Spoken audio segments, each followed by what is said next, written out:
Have you ever walked away from a woman and felt like something inside you had been quietly taken? Something you couldn't name?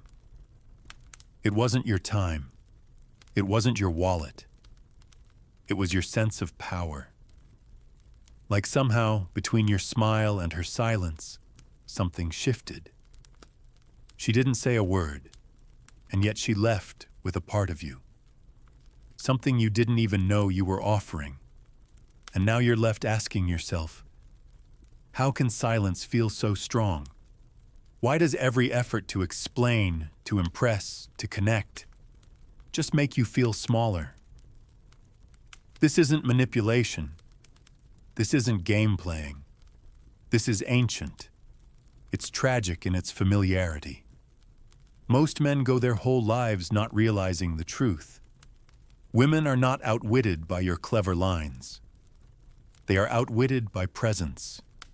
You were raised in a world that told you to perform, to be louder, sharper, more impressive. Say the right things, wear the right watch, drive the right car. But no one told you the real secret. Stillness. That's the most seductive and terrifying power a man can hold. Not loudness, not charm. Stillness. The ability to remain calm, unmoved, like a king watching the world scream from his throne. Nature doesn't care for applause. It doesn't perform. It doesn't explain itself to those who demand attention. And the man who has mastered himself has no need to be understood. Because explanation? That's just a prettier word for apology. And a man who apologizes for existing will always be ruled by the one who never felt the need. You think dominance starts with speaking, that if you just talk with enough confidence, you'll win. But Nietzsche flipped that idea on its head. Real dominance begins with silence. The man who doesn't need to speak already owns the room. Because speech, that's the tool of the desperate. The man who must persuade is already beneath the one who simply watches. Nietzsche once said, "The voice of beauty speaks softly. It creeps only into the most awakened souls." So think about that. If beauty doesn't shout, why do you? If power whispers, why are you still raising your voice? Because deep down, you still believe women fall for what you say. But the truth is brutal. She's not listening to your words. She's watching your reactions. How quickly you chase. How much dignity you sacrifice for a smile. How much of your center you surrender just for a shot at being liked. And none of it is spoken out loud. Nature understood something about women that most men can't handle. She is not weak. She is strategic. She is intuitive. She is a master of the unspoken. Where men rely on law, logic, and force, women reign through energy, impression, and absence. And that's why men lose. Because they try to beat the ocean with a hammer. And they wonder why everything they build washes away the moment she goes quiet. You want to outsmart her? Then you've got to outgrow the boy inside you. The one who panics when she pulls away. The one who can't handle silence. The one who texts when she ignores you. Who argues to prove his worth. Who reacts to every little thing. That boy? He's her food.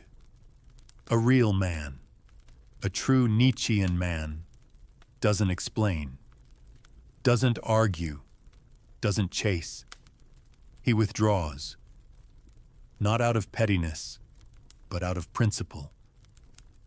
And that silence, that calm, centered, terrifying silence, it makes her spin, because now she can't read you. And a woman fears nothing more than a man she cannot decode. This is where the game flips. Not through your clever words, but through your refusal to play the game. When you stop reacting to her moods, her silence, her emotional traps, something terrifying happens. To her, not you. Because a man who doesn't explain himself becomes a mirror she can't manipulate. Most women are used to men who fold at the first emotional withdrawal. They know the buttons. They've pressed them for years.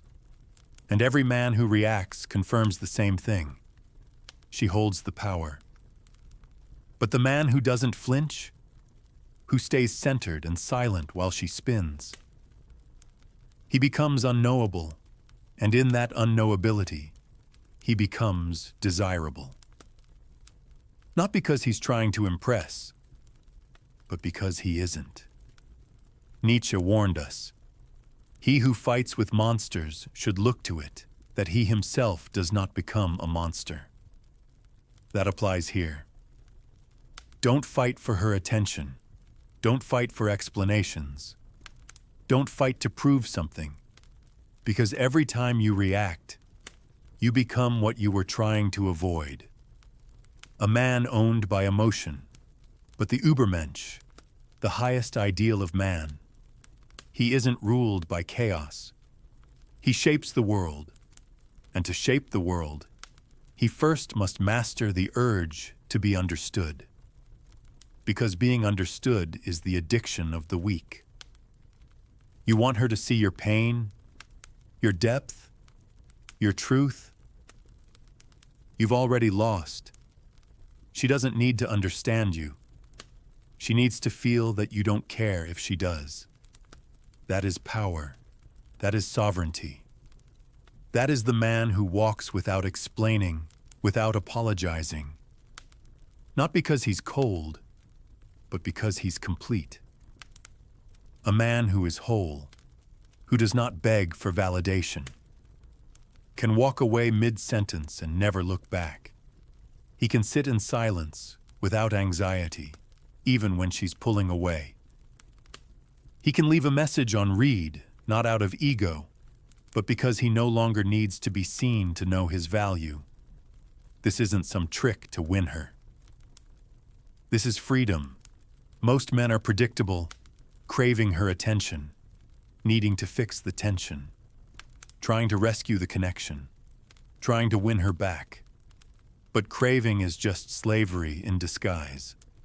As long as you crave her validation, her apology, her admiration, you are her subject, not her equal. Silence isn't just a tactic. It's the beginning of detachment. And detachment? That's the highest form of discipline.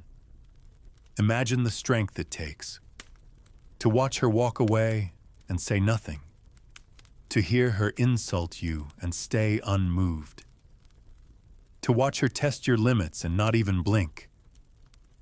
That kind of silence, it's not emptiness. It's presence, weaponized. Because when you say nothing, she hears everything. She hears her own insecurity, her own fear. Her projections echo in the void you've created. And suddenly, she's the one spiraling. She's used to being the mirror. Now she's forced to see herself reflected in you. And that's the most unsettling experience for any woman. To realize she's not in control of your emotions anymore. Nietzsche didn't write for men who were tame. He wrote for the dangerous ones. The ones who don't flinch when left alone. The ones who don't rush to explain themselves. The ones who don't apologize for making others uncomfortable. And that includes women. You don't outsmart a woman with clever words. You outsmart her by becoming unreadable. The one man she can't figure out. The one who doesn't chase, doesn't flinch, doesn't bend to her rhythm. He's not pulled by the gravity of her moods. And that silence, that presence, it terrifies her. because it tells her the one thing she never expected to hear. You don't need her. You used to bite your tongue just to keep the peace. You used to justify yourself, hoping she'd calm down. You used to shrink your truth just to avoid an argument. And every time you did, you taught her something. That you were afraid to lose her. And when a woman knows you're afraid to lose her, it's not a matter of if she'll test you. It's just a matter of how far she'll go. But silence. Brutal, conscious, principled silence. It tells a truth louder than any speech. That you are not afraid. Not afraid of losing her. Not afraid of conflict. Not afraid to walk away. And when she sees that, something deep and primal shifts inside her. For the first time, she meets a man who does not orbit around her. A man who carries his own gravity. A man she must earn her place beside. Not because he says so, but because his presence says everything. You want to outsmart her? Then let her exhaust herself. Let her push. Let her provoke. Let her pretend. And you? You stay still. You don't reward chaos with clarity. You don't answer disrespect with explanations. You let the silence grow so loud she can't hear her own excuses anymore. And when she finally speaks, you still don't speak to explain. You speak to decide. One sentence, one truth, one decision, and then you walk. That's the will to power. Not in controlling others, but in mastering yourself so completely. No one else ever can. But understand this. Women are not the enemy, but neither are they harmless. They are the ultimate testers of your soul. And most men, God help them, fail the test. They fold. They beg. They become boys again, emotional, reactive, desperate. But the man who passes, he sees the game. He recognizes the pattern. And he refuses to play by her rules. Nietzsche once said, "The individual has always had to struggle to keep from being overwhelmed by the tribe." And that tribe? It's not just society. It's every relationship that demands you conform, apologize, shrink. Modern men are told to be soft, expressive, constantly communicative, even when they're breaking apart inside. But real strength, real masculine strength, it's often quiet. Not because it's afraid, but because it knows. Words are traps. And the more you speak, the more you reveal. The more you react, the more you are owned. So what now? It means unlearning everything you were taught. Unwiring the reflex to explain, to fix, to please, to earn. It means becoming the mountain. Still, silent, immovable. A presence so calm it makes the world uncomfortable. A gaze so steady it breaks through her bravado. A soul so anchored she can't twist it. That's where the transformation begins. And it begins with you. At first, she'll resist. She'll push harder. She'll call you arrogant, cold, emotionally unavailable. But understand this. Those aren't insults. They're confessions. Confessions that her usual weapons no longer work.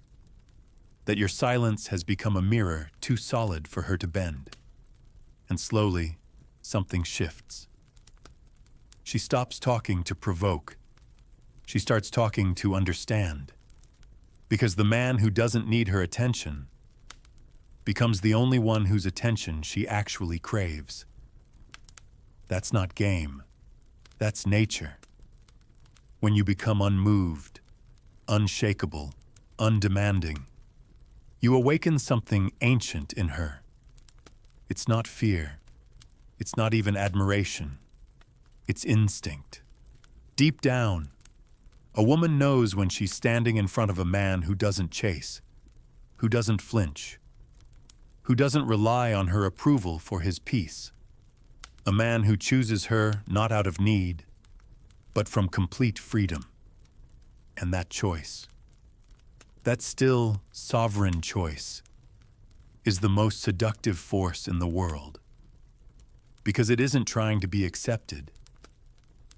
It doesn't care if it is. This is the level you were meant to reach. The Übermensch, Nietzsche's highest form of man. He doesn't react.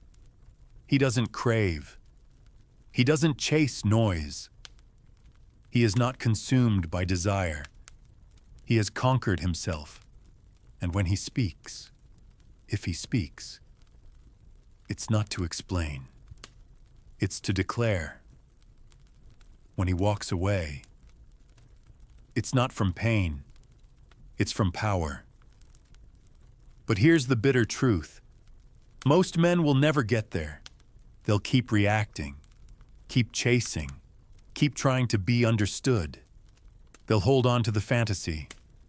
If I just say the right thing, she'll finally see me, finally value me. But the brutal truth? She only starts seeing your worth the moment you stop needing her to. The man who needs nothing, commands everything. The man who walks away when others beg to stay, becomes unforgettable. Nietzsche believed most people live asleep, trapped in the morality of the herd, desperate for approval, afraid of standing alone. But the man who wakes up, who sees through the emotional illusions, the word games, the desperate explanations, that man leaves the herd, and when he does, he no longer plays by their rules. Not the rules of comfort, but the rules of truth. And truth doesn't shout. Truth doesn't explain. Truth is silent. So if you really want to outsmart her, without saying a word, become the kind of man who no longer needs to win her. The kind of man who doesn't panic when she pulls away, who doesn't lose sleep over silence, because he has made peace with his own. And here's the paradox. The moment you stop needing her is the moment she begins needing you. The moment you let go of the outcome is the moment you become the one she can't stop thinking about. In a world full of noise, the man who speaks through silence becomes a mystery she can't solve. But don't mistake this mystery for manipulation. This silence is not a mask. It's not a trick. It's not a tactic. It's the unveiling, the byproduct of becoming what you are. You're not a performer. You're not a slave to validation. You're not a beggar of affection. You are, if you choose to be, a force. And forces don't explain. They don't chase. They don't need applause. They simply are. That's what nature was trying to awaken in you. The dormant will. The divine presence of your own power. The man who no longer moves to be seen, but moves because he chooses to. You want to outsmart her, outgrow her influence. If your silence is filled with anxiety, she'll feel it. If your distance is just a tactic, she'll see through it. But if your silence comes from peace, from clarity, from the unshakable truth that you do not bend for approval, she'll feel that too. and it will shift everything. Because now, for the first time, she's not managing your emotions. She's facing her own. And this is where the true battle begins. Not between man and woman, but within yourself. Can you stay still when your ego screams to react? Can you stay calm when you want to explain? Can you walk away? Not to get her back, but because your value never depended on her. This is the death of the old self, the self that needed, that begged, that explained. The Übermensch is not an idea. It is a rebirth, a death to the obedient male who waits to be chosen. Most men believe that if they're kind enough, patient enough, they'll finally earn her love. But Nietzsche knew better.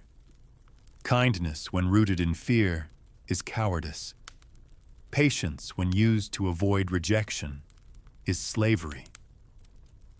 The sovereign man doesn't love to be rewarded. He loves because it's his nature to give.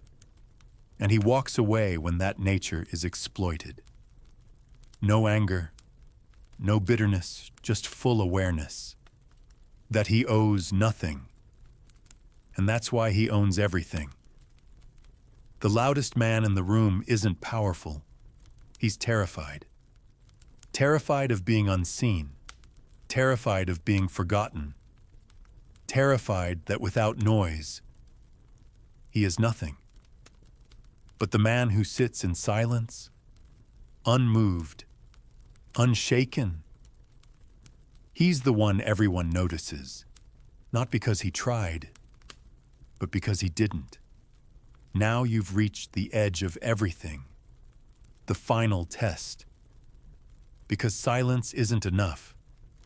If you still use it to be seen, power isn't real.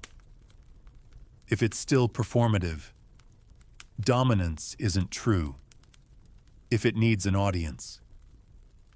So I ask you, can you walk through life without needing to prove you're right? Can you love her without needing to be loved back? Can you lose her without losing yourself? That's the final ascent, the silent revolution.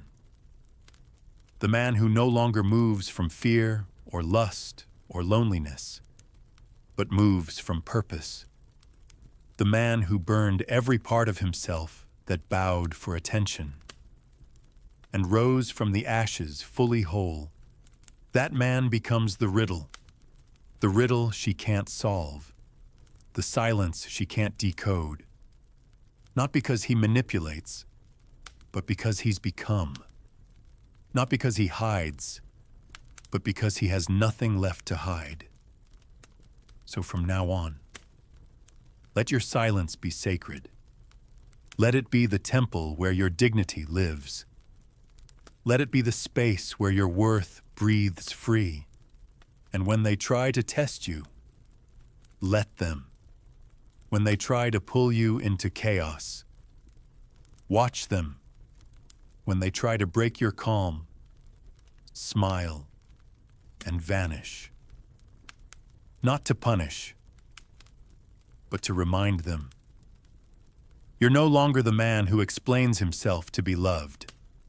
You're the man who walks away to be free.